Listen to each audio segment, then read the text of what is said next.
What's up, guys? Today we're going to be upgrading the fuel system in the Z, and if you've been following me for a while, you know we already have stainless steel AN lines pretty much everywhere. And then when I went to Megasquirt, I also did some nylon braided fuel lines in the engine bay.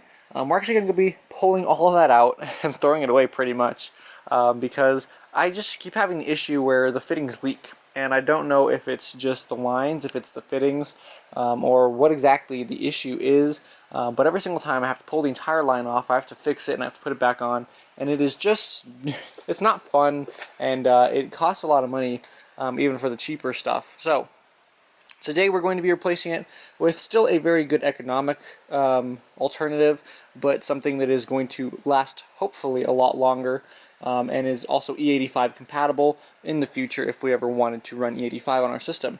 And it looks fairly similar. It's right here.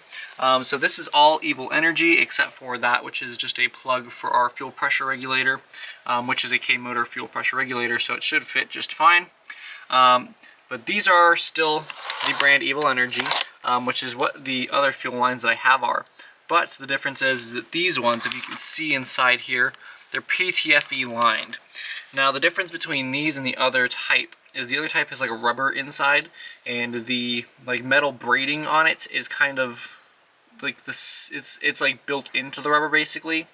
So it's kind of weird when you think about it. But this is like an inner liner and an outer liner, and the way that these work, see if I can get one of these. It's got this metal piece in here. It's called an olive by some people. It's got some other names as well, but we're called an olive because that's easy to remember.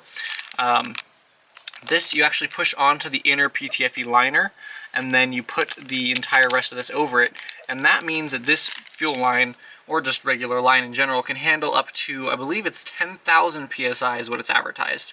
Now, because we're just running fuel through this, we're only going to be at like 45 or 50 psi at the max. So it is definitely well under its capabilities, but hopefully that means that it won't leak because you can use it for such high power stuff. So as long as we do this correctly, I read the comments on Amazon when I bought all this, and they said as long as you do it correctly, it is really, really high quality and it works just great. So hopefully that is what we're going to do. So we're going to go ahead and take this apart. If you don't know, I already have a hole cut in my trunk to access the top of my fuel tank, because I do this pretty often, and dropping the tank every time is not fun. And then let's come up here to the front, and I'll kind of show you the current routing. It is a little messy in here right now. I'm in the middle of a lot of upgrades, so kind of just bear with me. So coming down from the rail at the bottom, we go into this fuel filter here, and then that fuel filter has a Y piece right here. One goes up into one fuel rail and the other goes into the other fuel rail. Now that worked pretty fine, but it made two hoses to each rail and two hoses from each rail. So that means this is our fuel pressure regulator right here. We have one coming in on this side and one coming in on this side, and the return is on the bottom. And that honestly is, it's a lot of line. It's very complicated. You can see it's just cluttered, super cluttered up in here, and I'm not really a huge fan. So I was looking around and I was asking some people who have, if you don't know Felix Hamilton, who gives out the, doesn't give out, he sells the Megasquirt Gold boxes.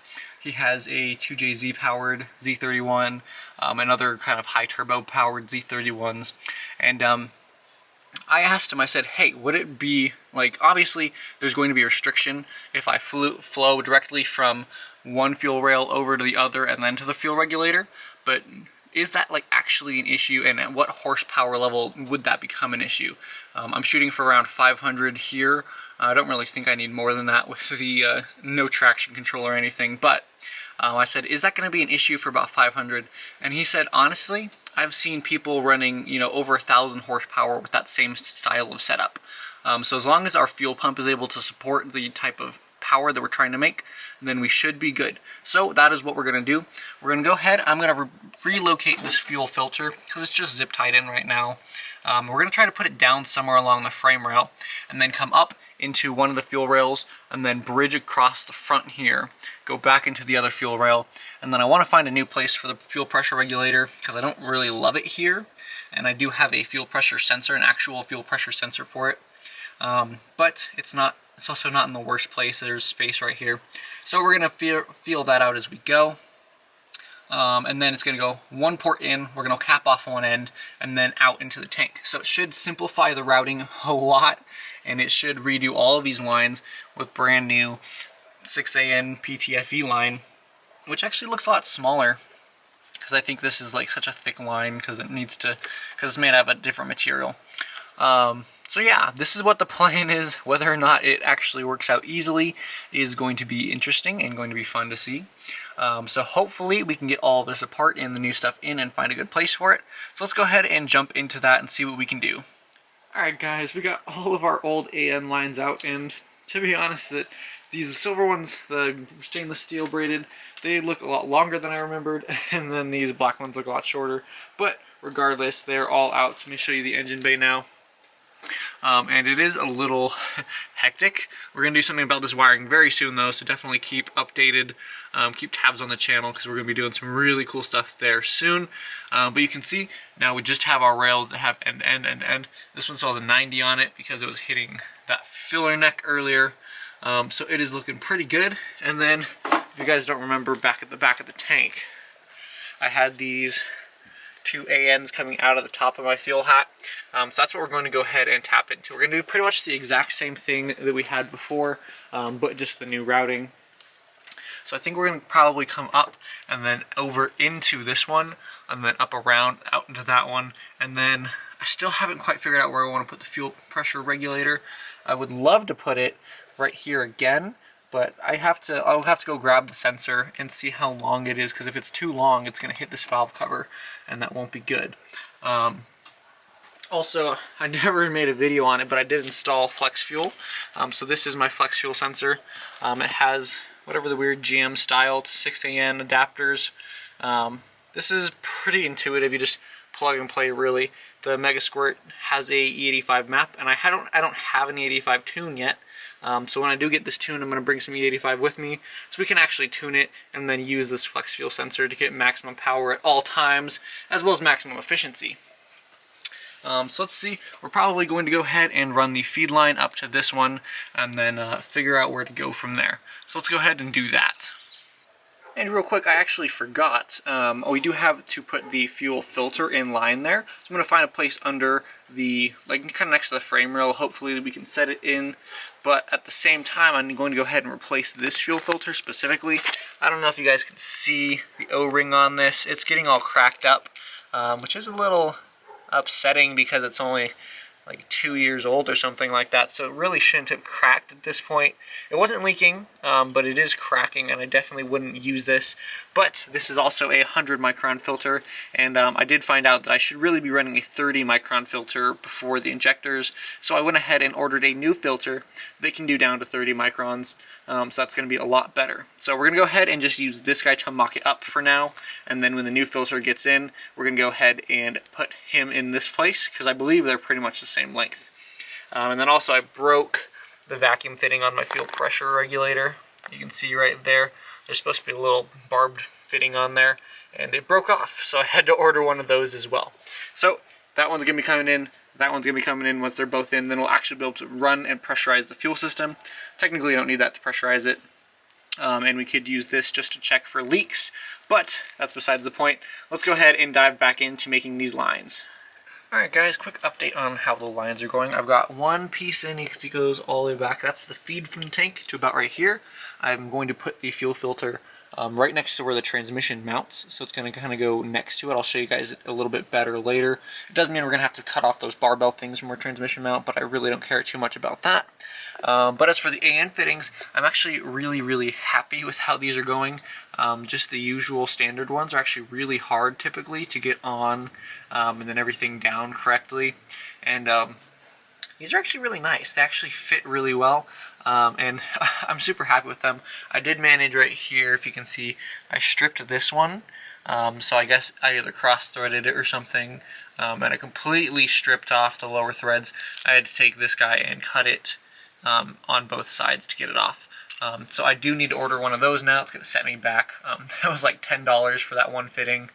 So it is a little pricey, but in terms of the overall quality, I think these are going to be absolutely great. They really just work well, and I think that's definitely the way to go if you guys are going to do AN lines.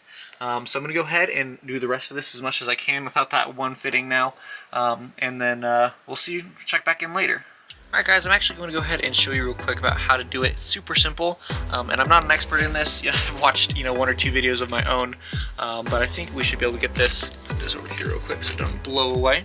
So inside you have the olive, there's like a name, Frule or something, Frule, that they use in the instructions, so don't get too concerned. Oh, look at that! This one had 2 in it. Bonus, okay, we'll keep that one over here, and then there was another one inside. Interesting. So we're gonna go ahead, we have our piece right here. I'm gonna use a little blade to kind of trim up this plastic to make it nice and straight. I hope you guys can see this. I'm trying to film at an awkward angle. Alright, there we go, looking pretty good. Now we're gonna take this back piece and we're gonna push it over. We're gonna try our best. This one's kind of frayed a little bit since I haven't been the nicest to it.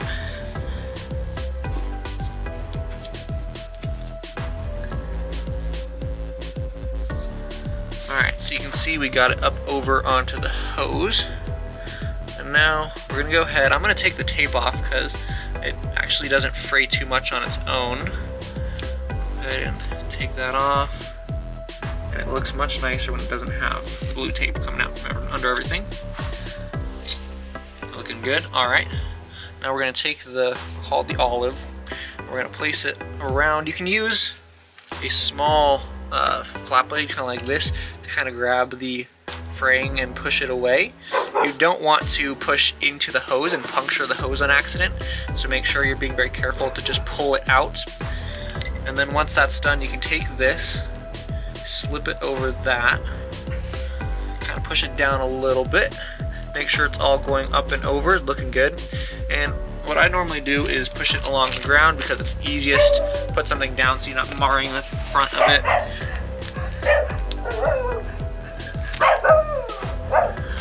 And then let's see if we can see this. Hopefully you guys can see the plastic tubing in there. See how it's not quite straight onto that? Alright, sorry about those dogs barking. They like to bark at everything. But so this is one of the pieces I put on. You can see how that plastic didn't go all the way to the very front lip there, but like it did on, oops, see if I can get you the other side. You can kind of see it. So this is not quite straight, so I'm going to go ahead and pull this off again. It won't damage it or anything. And we're going to cut this again, just to try to get it nice and flat. And it cuts really, really easily with a blade. I found that when you're cutting this using like a cutoff wheel on a Dremel tool to cut all of the metal, and then using a blade to actually cut the PTFE, that works really well. Alright, so now we're gonna go ahead and put this on again. Super simple, push it down. Alright, so now if you guys can see, whoop, the PTFE is all the way up to that inner edge. So this is exactly what we want. Looks really, really good. Now what we're gonna do is we're gonna take this part, stick it in. It's a snug fit, but it'll go just like that. Perfect, all the way up as far as you can. And then we're gonna take this piece back here, push it forward, and we're gonna actually try to hand thread this on for a few threads. I figured that that's the best way to not strip it, and then eventually it's gonna get stuck. But you can see we're only got a few threads to go, if you can see that. There's only a few threads to go. So now what I'm gonna do is I have a 3/4 right here, and then I have my aluminum non-marring quote-unquote wrench right here. This was $20 on accident. I accidentally added it to my cart, but we're gonna go ahead and use it. $20 is fine. We're gonna take this, slip it on. We're gonna clamp it down on this back piece here, the one that's out on the hose, and then we're gonna take this, we're gonna take the open end of it, and we're gonna put it here. So what you really want to do is spin the back piece, not this piece, since this is the one that's on that olive, that's like holding it, or that's on the actual PTFE. So we're gonna just kind of take this and go around, tighten it up. And sometimes you do spin the olive, the front piece. It's not too big of an issue. It's just whatever gives easiest.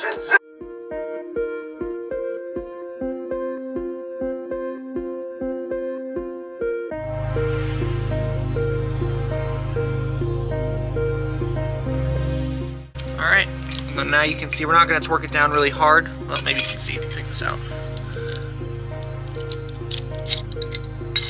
Alright, hopefully you can see the line is perfectly lined up between that piece and then this piece that's on the hose. So we know it's perfectly tight. We don't need to just torque it down until it actually strips like this one did. Just tight enough to make it flush, no gap in here. On the other types of fittings, the other 6AN, you do want a little bit of gap, but not on this type. You want to bring it all the way flush. And there you go, guys. This is a really, really nice piece. This was super duper simple. It really does not take too much work to assemble this type of fitting, and it's going to be great. So let's go ahead. I'm going to do the rest, and then we'll go pick up from there. All right, guys. As you can see, we've got these lines on back here, looking pretty good. I did go ahead and get the new fuel filter on. This is the old one. I'll show you the new one in just a second, but it is a little bit larger in diameter and length, but it still fit with what we had already, so that's good. And then I've also got all of the lines routed and zip tied to where they're gonna be. So let's go ahead and jump under the car and check out the routing real quick. Alright guys, so here's the fuel tank, and you can kind of see the lines going up through over there. They come out over this way, down. I have them zip tied along these brake lines right here. Forgot to cut that. I'll go ahead and do it. I actually forgot when I put this one in, but I remember when I put this one in to tuck it behind the lines, just to keep it from coming down at all down here. And then they go down over here around the subframe, and then I have them a zip tie up there that I forgot to tighten up. I'll go ahead and do that as well, just to keep it up off the subframe. And then we just kind of follow the original fuel lines right here. I zip tied it to that, and then here is where I have the new fuel filter. As you can see, it looks pretty nice. It's got an arrow for direction, so make sure that goes in the direction that you want it to be. I've got these all nice and zip tied on here. It looks really, really good. Comes up over this way, and then the feed goes up that way to the fuel rail on that side. And then it comes back down from the fuel pressure regulator up there into our flex fuel right here, mounted really nicely, and then back all the way to the tank. So it looks pretty good. Let's go ahead and check out the engine bay real quick. Alright, so here we are in the engine bay, and you can see I've got my fuel pressure regulator mounted right here. It was just below this before, now I brought it up and then I bent this bracket so it's angled. So you guys can see it's angled back that way. I think this is going to be nice. We're going to be able to go ahead and just take this wiring harness and tuck it back down once we go ahead and route that back over this way, so we stay away from all this hot stuff over here. And then we have one line coming in from our fuel line, just around. That's going to set down a little bit more once we have all these wires out of the way. But it is pretty much in its good spot to be, and I can always shorten that length up too if it's a little bit too long right here. Oops, excuse me. And then obviously it goes out of the bottom of the fuel pressure regulator. If you guys can see that, all the way down to the flex fuel. And then we have this one blocked off right here. And then I haven't done this front line yet between the two rails, and that's because I want to put the intake plenum back on to do that line. But I just haven't done that yet because I want to do all this wiring here first. But if I have a picture of the line, I will go ahead and put it on the screen for you guys, so you can see what it looks like if I've done it by the time this video is released. Anyways, that is it, guys. If you have any questions about these lines, definitely drop a comment down below. I'll go ahead and put a screenshot right now of the lines specifically that I bought. Remember, they were Evil Energy lines. I have the Evil Energy fuel filter as well. So I really do like that brand. I feel like that is a good value for the money. And if you guys have any questions about my setup, go ahead and drop a comment down below as well. And I will see you guys later.